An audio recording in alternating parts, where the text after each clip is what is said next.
Hello दोस्तों, मैं doctor Kamlesh Uradiya S A. Patel commerce college Palampur में आपका स्वागत करता हूं।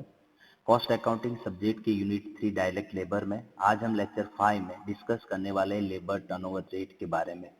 तो सबसे पहले डेफिनेशन देख लेते हैं कि what is the labour turnover rate. Ratio of the number of worker leaving from in the period to the average number of the worker, यानी किसी एक पीरियड में ऐसे कितने नंबर ऑफ एम्प्लॉयज है जो फैक्ट्री छोड़ के चले जाते हैं compare to average number of workers, और ये दोनों के बीच का जो प्रपोर्शन है वो शो करता है लेबर टर्नओवर रेट के बारे में। अब क्वेश्चन ये आता है कि by labour left the factory, labour turnover क्यों हो रहा है, क्यों जो एम्प्लॉयज है वो फैक्ट्री छोड़ के चले जाते हैं।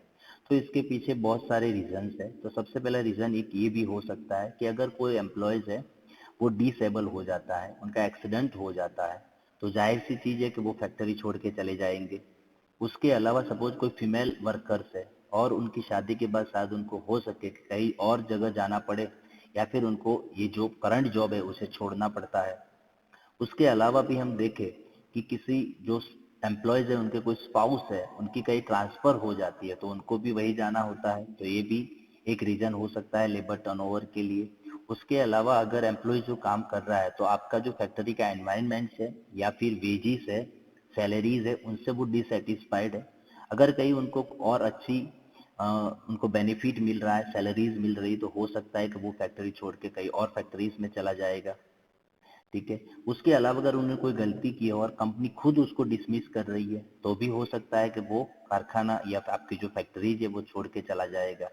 तो ऐसे there are so many reason कि जिनकी वजह से जो एम्प्लॉयज है वो फैक्ट्री छोड़ के चले जाते हैं।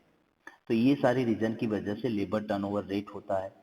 तो ये सॉरी लेबर टर्नओवर ये सारी वजह ये ये वजह से लेबर टर्नओवर होता है। तो हमें यहाँ ये सीखना है कि लेबर टर्नओवर रेट कैसे हम कैलकुलेट करेंगे। तो उनके लिए अलग अलग मेथड्स है। Method of computing LTR, LTR का मतलब होता है लेबर टर्नओवर रेट। इसमें सबसे फर्स्ट मेथड है हमारी सेपरेशन मेथड। तो उनकी फॉर्मूलाज है कि L T R is equal to number of separation in a period by average number of worker multiply 100। यानी सेपरेशन का मतलब होता है ऐसे कितने एम्प्लॉयज है जो फैक्ट्री छोड़ के चले जाते हैं। सपोज कि वो रिजाइन दे रहे हैं या फिर रिटायर्ड हो रहे हैं या फिर सस्पेंड हो रहे हैं, किसी भी वजह से अगर वो फैक्ट्री छोड़ के चले जाते हैं या उसे निकाल दिया जाता है तो वो सेपरेशन का हिस्सा है। और ऐसे सारे एम्प्लॉय कितने हैं वो लिखेंगे, बाय में लिखेंगे एवरेज नंबर ऑफ वर्कर्स और 100 से मल्टीप्लाई करेंगे ताकि आपका जो आंसर है वो मिल जाए। उसके बाद सेकंड मेथड से रिप्लेसमेंट मेथड। अब रिप्लेसमेंट मेथड में क्या होता है, तो उनकी फॉर्मूला है नंबर ऑफ रिप्लेसमेंट। रिप्लेसमेंट का मतलब ये होता है कि जो वैकेंट सीट है उस पे जो न्यूली अपॉइंटेड वर्कर्स है वो हमें लिखना है। यानी कोई किसी एक पीरियड में ऐसे नंबर ऑफ एम्प्लॉयज कितने हैं जिसने हमें नए अपॉइंट किए हैं। तो ये जो नए अपॉइंट किए जाने वाले जो नंबर ऑफ वर्कर्स है उनकी स्ट्रेंथ लिखेंगे। डिनोमीटर्स में तो हमें लिखना है एवरेज नंबर ऑफ वर्कर्स, वो तो सेम चीज है, और 100 से मल्टीप्लाई करना है। तो ये रिप्लेसमेंट मेथड से हमें लेबर टर्नओवर रेट मिल जाएगा। उसके अलावा थर्ड वन मेथड है, उनका नाम है जॉइंट मेथड या फिर फ्लक्स मेथड। तो इसमें सिंपल सी चीज है, दोनों मेथड का जॉइंट है। इसमें हम सेपरेशन भी लिखेंगे और नंबर ऑफ रिप्लेसमेंट भी लिखेंगे। डिवाइड बाय करेंगे एवरेज नंबर ऑफ वर्कर्स और 100 से मल्टीप्लाई करेंगे। तो इसमें भी आपका इसी तरह लेबर टर्नओवर रेट मिल सकता है। तो लेबर टर्नओवर रेट निकालने के लिए अलग अलग 3 मेथड्स है। ठीक है, सेपरेशन मेथड है, रिप्लेसमेंट मेथड है, और एक थर्ड वन में है जॉइंट और फ्लक्स मेथड। ये हो गया।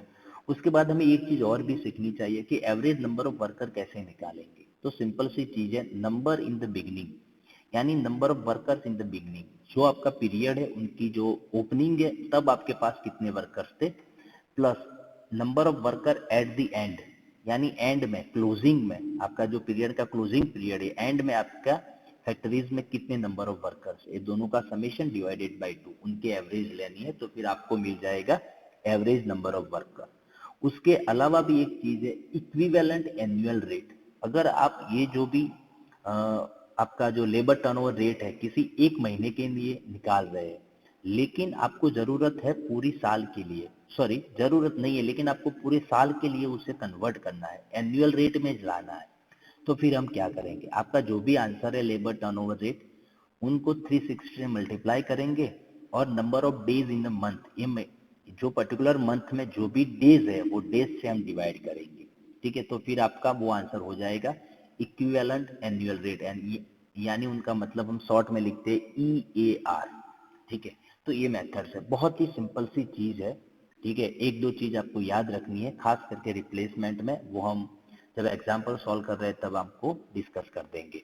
तो ये चीज समझने के लिए एक एग्जाम्पल सॉल्व कर रहे हैं ताकि आपको प्रैक्टिकली भी पता चले कि कैसे कैलकुलेशन करनी होती है।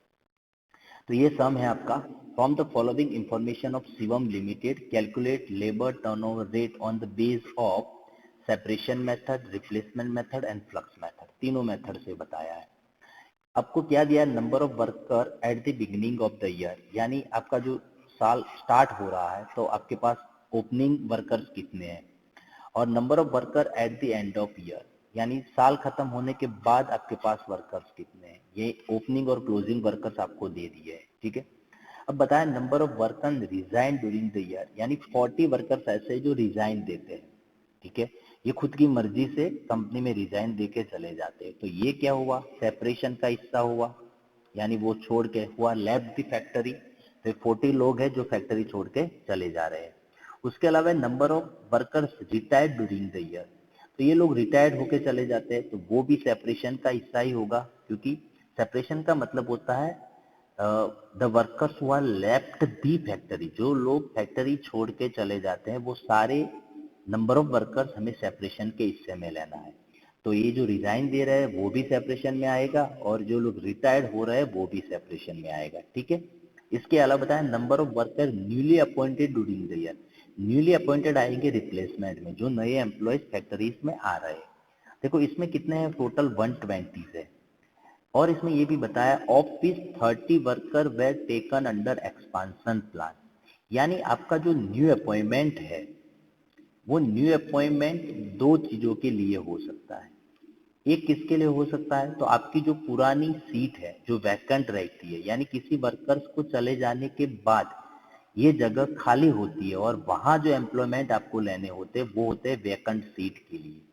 और दूसरा होता है एक्सपांशन के लिए, अगर आपकी फैक्ट्रीज है, ठीक है, वो फैक्ट्रीज में पहले हम 50% लेवल से प्रोडक्शन कर रहे थे, लेकिन अभी आपको फैक्ट्रीज में थोड़ा प्रोडक्शन बढ़ाना है। ठीक है, 70% तक ले जाना है। तो जाहिर सी चीज है कि अगर आपको प्रोडक्शन बढ़ाना है तो आप नई मशीनरी लाएंगे, आपका प्लांट है वो बड़ा होगा, तो फिर उनके लिए तो आपको नए वर्कर्स लेने ही है, तो वो रिप्लेसमेंट का हिस्सा नहीं है। आपको तो क्या करना है, आपकी जो पुरानी फैक्ट्रीज है या फिर आपका जो पुराना काम है उसमें अगर कोई वर्कर्स चला जाता है, और ये चला जाने के बाद अगर किसी वर्कर्स को आप एम्प्लॉय कर रहे हैं, सॉरी अपॉइंट कर रहे हैं, तो वो ही हमें लेना है। यानी एक्सपांशन के लिए जो हम वर्कर्स अपॉइंट करते हैं वो रिप्लेसमेंट का हिस्सा हम नहीं गिनेंगे। ठीक है, ये चीज है, तो आपको याद रखना है उतनी ही चीज। अब उनके सॉल्यूशन की तरफ जा रहे हैं। देखो हमें फाइंड करना है लेबर टर्नओवर रेट। तो लेबर टर्नओवर रेट के कोई भी फॉर्मूलाज में डिनोमिनेटर में होता है एवरेज नंबर ऑफ वर्कर्स। तो एक काम करते हैं, सबसे पहले हम एवरेज नंबर ऑफ वर्कर्स निकाल देते हैं। ठीक है, तो ये जो भी फॉर्मूलाज है वो फॉर्मूलाज का आपको यूज करना है, तो वहां से हम स्टार्ट करेंगे। क्या करेंगे, देखो आपको सबसे पहले आप क्या फाइंड करेंगे, क्योंकि average number of worker simple सी चीज है, कैसे निकालना है देखो। तो उनकी फॉर्मूला है number of worker in the beginning, यानी ओपनिंग में आपके पास कितने वर्कर्स थे, तो यहाँ बताया है 500, तो वो लिखेंगे, और plus number of worker at the end, यानी एंड में आपके पास वर्कर्स कितने, तो वो कितने हैं 700 से, तो वो लिखेंगे 700 डिवाइडेड बाई 2। तो फिर आपका आंसर होने वाला है 1200 डिवाइडेड बाई 2 यानी 600। तो एवरेज नंबर ऑफ वर्कर कितने हो गए 600। अब हमें स्टार्ट करना है लेबर टर्नओवर रेट। इसमें सबसे पहले फर्स्ट मेथड कौन सी यूज करनी है हमें, सेपरेशन मेथड। तो सेपरेशन मेथड के लिए कौन सी फॉर्मूलाज है वो देख रहे हैं, और वो भी हमें लिखनी भी है। तो ये सेपरेशन मेथड की फॉर्मूलाज है, तो वो लिखेंगे। चलो ये आपकी हो गई फॉर्मूलाज, इसमें हमें वैल्यूज रखनी है। कैसे रखनी है, तो वो सिंपल सी चीज है। चलो फॉर्मूलाज है सेपरेशन मेथड में, number of separation in a period, average number of worker. Separation का मतलब होता है चाहे कोई भी किसी भी रीजन से फैक्ट्री छोड़ के चला जाता है तो it is a part of separation. तो हमारे सम में किस तरह से है, तो हमारे सम में बताया है, देखो यहाँ पे कि ये रहा number of worker resign, resign दे के वो खुद चला जाता है तो वो सेपरेशन में आएगा। नंबर ऑफ वर्कर रिटायर्ड, ये रिटायर्ड होके जा रहा है तो ये दोनों ही सेपरेशन का हिस्सा है। वो रिजाइन देके जा रहा है तो भी फैक्ट्री छोड़ के जा रहा है, और रिटायर्ड होके जा रहा है तो भी फैक्ट्री छोड़ के जा रहा है, तो ये दोनों हम सेपरेशन में लेंगे। तो 40 प्लस 80 यानी कितने यहाँ आंसर रहेंगे सेपरेशन में 120। फिर से बता देता हूँ, सेपरेशन का मतलब होता है ऐसे कितने एम्प्लॉयज है जो फैक्ट्री छोड़ के चले जाते हैं। अब बात आती है एवरेज नंबर ऑफ वर्कर। तो एवरेज नंबर ऑफ वर्कर हमने यहाँ निकाल दिया है, वो कितना है 600 है और 100 से मल्टीप्लाई करना है। तो अब आपका आंसर यहाँ होने वाला है 20%। कितना होगा 20%। जो 20% एम्प्लॉय ऐसे है जो एवरेज नंबर ऑफ वर्कर के कंपेयर में जो फैक्ट्री छोड़ के चले जाते हैं। ठीक है, ये आपका आंसर है। उसी तरह सिंपल कैलकुलेशन करनी है। उसके बाद सेकंड पॉइंट है रिप्लेसमेंट मेथड। तो रिप्लेसमेंट मेथड की बात करते हैं तो रिप्लेसमेंट की जो फॉर्मूलाज है वो लिखेंगे सबसे पहले। ये फॉर्मूलाज है, देखो तो इसमें जो भी है वो वैल्यूज लिखेंगे।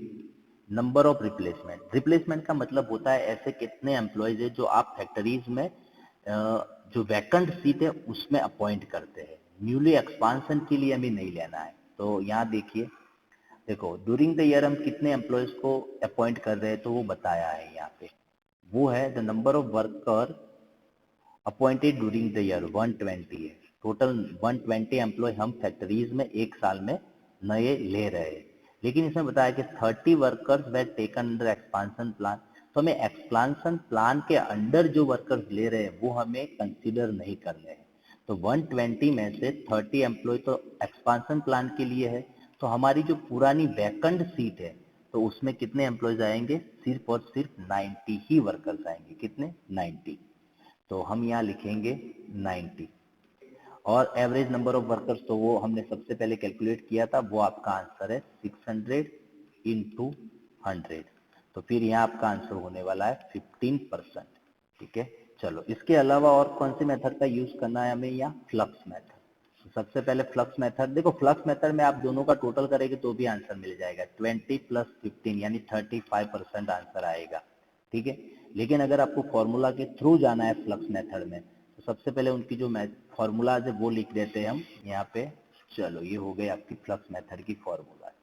इसमें क्या है, तो बताया है कि नंबर ऑफ सेपरेशन, तो सेपरेशन कितने थे, देखो यहाँ लिखा है सेपरेशन मेथड में 120, तो वही लिखना है आपको 120 प्लस नंबर ऑफ रिप्लेसमेंट। तो रिप्लेसमेंट मेथड में हमने लिखा था कितने हैं 90, तो वो लिखना है 90। और डिनोमीटर्स में हमें लिखना है एवरेज नंबर ऑफ वर्कर्स, वो कितने हैं 600 और इंटू 100। तो फिर आपका आंसर यहाँ क्या होगा, देखो 110 प्लस 90 यानी 210 डिवाइडेड बाई 600 इंटू 100। तो आपका आंसर आ रहा है 35%। कितना आ रहा है 35%। तो ये हो गई आपकी फ्लक्स मेथड।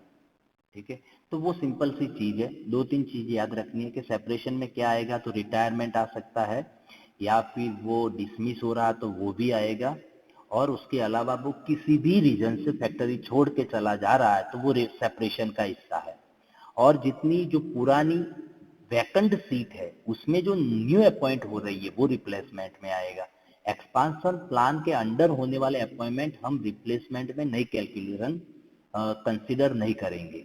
और एवरेज नंबर ऑफ वर्कर तो आपके लिए इजी पॉइंट से, तो उसी तरह आप तीनों मेथड से आंसर निकाल सकते हैं। ठीक है, हम लेबर टर्नओवर मेथड के और भी सम देखेंगे। ठीक है, तो आज तो हमने एक इंट्रोडक्शन लेवल के लिए बहुत ही सिंपल सा सम रखा था, और नए सम देखने के लिए आप हमारे चैनल को सब्सक्राइब करें। Thank you.